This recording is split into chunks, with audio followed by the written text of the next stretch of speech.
let me do this. I want to highlight something that happened just this afternoon, a little earlier. State Senate Senator Vincent Forth of the second district, Democrat in the state of Georgia, has flipped his endorsement on Tuesday from Hillary Clinton to Bernie Sanders. Now, I'm breaking away from the news because that is actually something that's worthy of an applause. And it will help if I put my glasses on. That's worthy of an applause because we're seeing a large shift in the number of people who they thought would serve as Hillary's firewall. And that firewall is coming down. So I think that's some great news coming out of Georgia. As a matter of fact, Bernie Sanders is in the area today at a rally, really at a gathering, and it is a significant show of support. There is a significant show of support for Bernie Sanders growing in the South, and it is indicative. We can see it rather by the number of leaders who are changing their endorsement.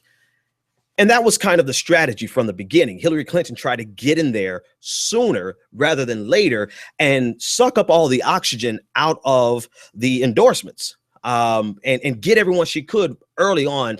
And so now a lot of people, after even his number one, Bernie Sanders, like number one spokesperson, Nina Turner, she was originally supporting Hillary Clinton. And so after people take time to get to know Bernie Sanders and his platform, that's when you start seeing a huge shift. And so that's what happened with Vincent Fort, not Forth, of the Georgia State Senate. He flipped his endorsement on Tuesday from Hillary to Bernie Sanders, and he instantly becomes one of of Bernie Sanders' top surrogates in the South. Nina Turner from Ohio in the North, Vincent Forth in the South. Let's see, what else do I want to go over with you guys? One last detail. One last thing that I think it's that's important to point out. These shifts in endorsements really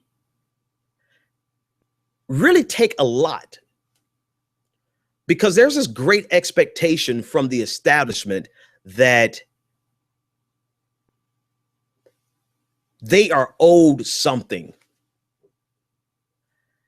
And so once you, I keep avoiding this word, but this really the only word that comes to mind. Once you turn coat and you flip from supporting Hillary to Bernie Sanders, you really are on the outside of the establishment, and you are really a pariah.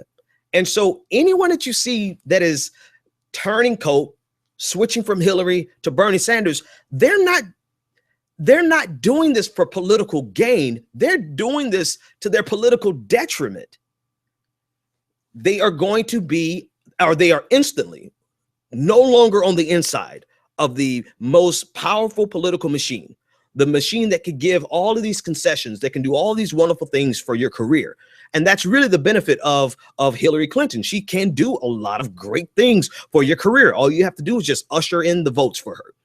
And so when you see these people making a shift, I want to highlight that this is not an easy thing to do. And it speaks volumes about the character of these individuals, that they're willing to put their political career on the line because they believe so much in what a candidate is saying. And in this case, Bernie Sanders. It's very difficult to go against the machine. Not only is it difficult to go against the machine, but it's very dangerous for your career to go against the machine. And so I have to applaud anyone who's bold enough to actually step out and go against the general expectation that everyone is going to fall in line. Listen, and here's the thing. It's not just Hillary and Bernie, right? If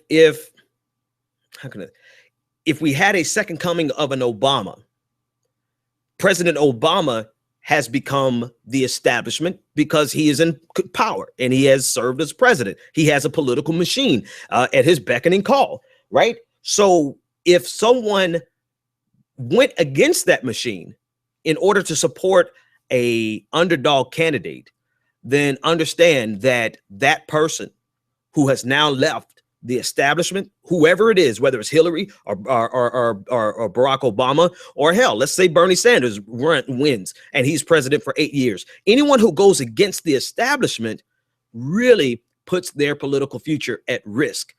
And so highlighting that, I think you need to really, I think we all really need to consider what goes into being a political player willing to go against the standing establishment machine in order to support some fundamental values, a person that represents their fundamental values.